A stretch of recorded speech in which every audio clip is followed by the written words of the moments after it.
something I learned when I was in school, Yep. and it deals with intelligence. Yeah. Where do you derive that name?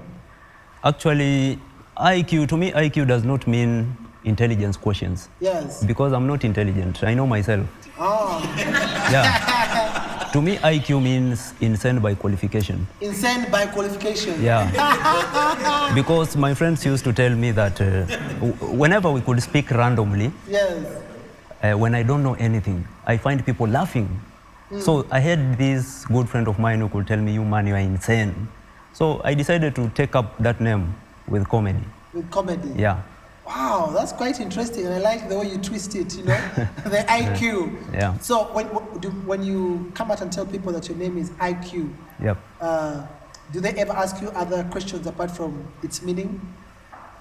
Okay, at first, they first think that maybe I'm trying to say that I'm intelligent, but after all, when I tell them the meaning of IQ, they find you my need. Oh. Yeah. When people judged you by your accent? Yeah, most people, even on the streets, they just say that you're a Kenyan, right? I ask them why that your accent. So, yeah. So, are you Kenyan or it's... Yeah, actually, I technically have 4 nationalities. Okay. I'm a Kenyan by originality, Ugandan by photocopy, Rwandese by appearance, American by height. So you have American height. I think so, yeah. So, IQ, apart from comedy, what else do you do, if there is?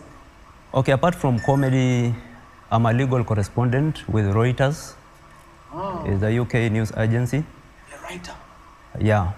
I'm a reporter and sub-editor on matters that involve legal and criminal justice topics, and also political systems, like matters of constitutional institutions in a political system, like in a country, governments in East Africa. Yeah. You qualify to be called IQ. Because with all those things, you have to be very intelligent. Investigations. Do you know what investigation means? I used to watch Inspector Derrick. I used to watch The Investigator. Do you know investigation? Yeah. That's what I see in your head. I see you investigating. We're going for a forensic. You see? Do you watch movies? Yeah, I do. What's your favorite movie? Actually, I can't tell, but investigative kind like of investigative movies. Yeah. I saw that coming. And adventure. Adventure. Yeah. Wow. Do you ever go to the scene of a crime when you're investigating? Or you just send the people and they bring the news? No, sometimes I have to be there. You have to be there? Yeah. What has been that experience that stuck to your mind in those investigative sessions? Sometimes you need not to let people understand who you are around there. You have to be part of the people. Okay. So that you get what you want from that place. So sometimes when people get to understand what you're doing, they kind of get inquisitive. You find some people can be violent, such kind of a thing. Yeah, those are some of the challenges that you get. Yeah. So you have to disguise yourself? Yeah, sometimes. Yeah. Okay.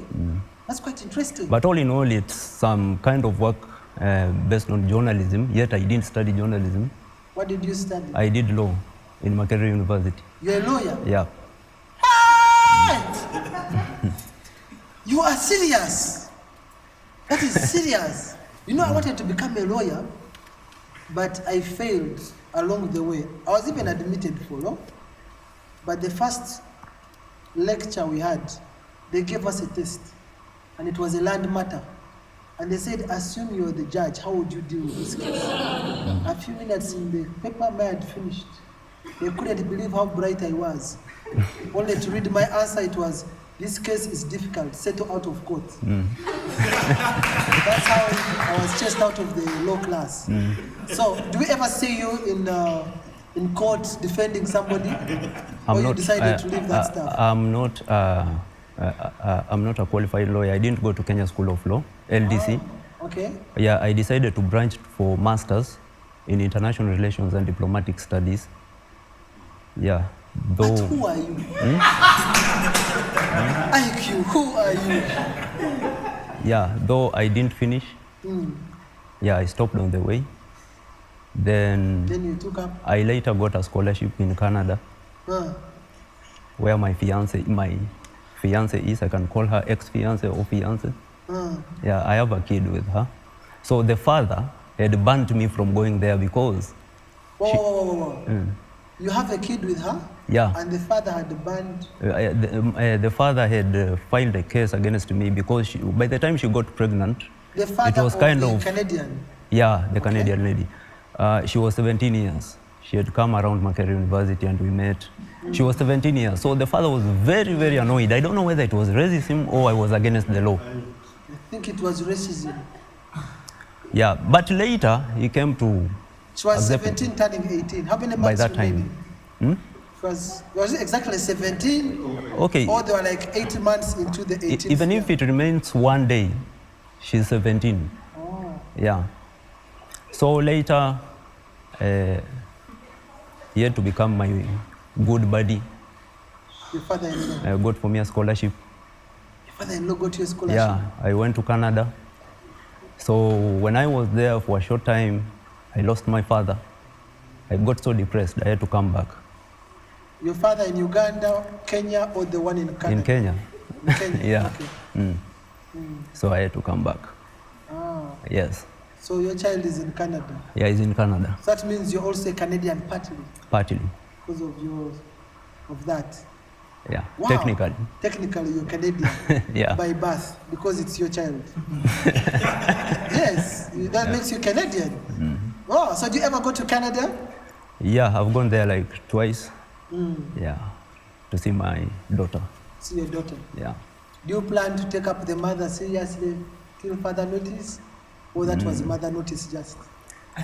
That is the matter between me and her and my daughter. And your daughter? Yeah. Great! Have you ever died on stage?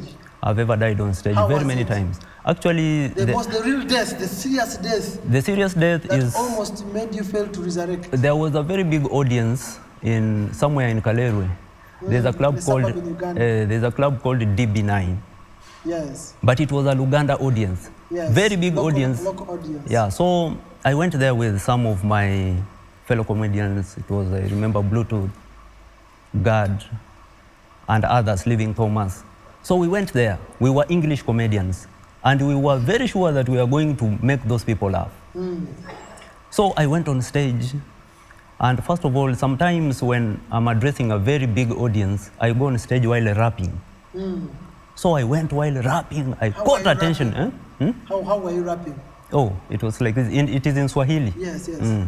Nilipokuwa Nairobi likutana na muindi toka bara indi kazunguza macho kauliza mimi jana wewe nani unakaa kama mkora kijana wewe nani unakaa kama jambazi you look like a gangster nikamwambia wewe mimi nikatana liyevuga tana weza kukuchana hivyo wacha tukanana Mr. Home yo yes yo I know stop the mic like that So the crowd I got a standing ovation. Yeah. Then I said, you know, one thing is that I can crack jokes in Uganda, Swahili, Yes. and English. That is a gift from God. Yes. So I said in myself that, abambalina. I have them. I have them. I cracked the first joke. They looked at me. I cracked the second joke. I started hearing, vayo, vayo. You see, and people were Vayo, drinking. means Yeah. Go away. So I knew that they can even throw bottles because, the way they are throwing bottles on artists right now. I said, now here I think I've died on stage. What am I going to do? God did wonders. Ask me what? What? There was a power blackout. Power. Blackout. Yes. I said, thank you, God, for saving me from here. I left stage. Did you recover from the blackout? Did you do like a post-mortem? No, I didn't go back. Yeah. That is, never go to an audience which does not subscribe to you. Yeah. Yeah. By the way, when the people hate you or when they have refused, they have refused. They have refused. Do you know that when a person hates you, even if you walk on water, they will say it's because you can't swim.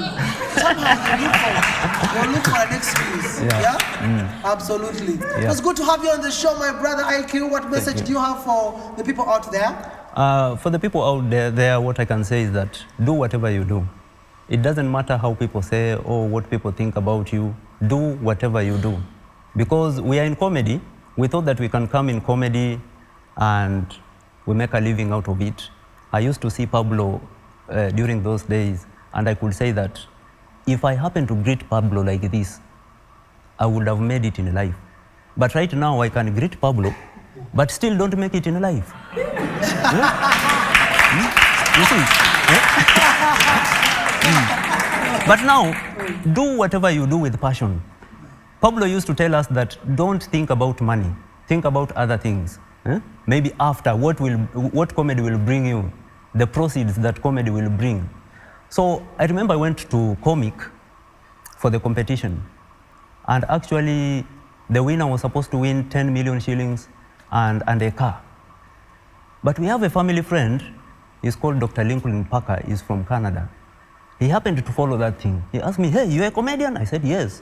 So what is the prize? The prize is 10 million and a car. That time it changed from Toyota Primo, let us avoid the word corona, you know? Yes. The virus is infectious. It changed to Mitsubishi. Then he asked me, hey, what is the prize? I said, it is a Mitsubishi, some short chases IQ. He said, okay, let us bet. If you win, I will dispose, that guy works with Oxfam around here. So I will give you the car. But if you don't win, go ahead and win your. I was very determined. I knew that I will win that car in comic. So I didn't win. Actually, I was almost depressed, but they called us back for survival series. Still, I was dropped. The survival. So I said, what will I tell this guy? Because I was telling him, I don't want anything from you. I will win that car. The guy transferred the car to me, Mitsubishi Challenger. So that's what comedy has given me. Mitsubishi Challenger. He transferred the car to me. Wow. Now, my family back at home, they never knew that I'm a comedian. But later my mother realized that, hey, this guy is a comedian. So my mother, when she comes to Uganda, because we have some properties around, there's a car which she uses, a Toyota Kruger. She said, you are now a celebrity. I'm giving you this car. It is yours. So I got 2 cars out of comedy. Wow. That's so cool. Follow your passion, follow your path. Passion, you just follow your passion. Follow your passion, get the fruits. and you'll get the fruits. That's the passion fruits. Yeah.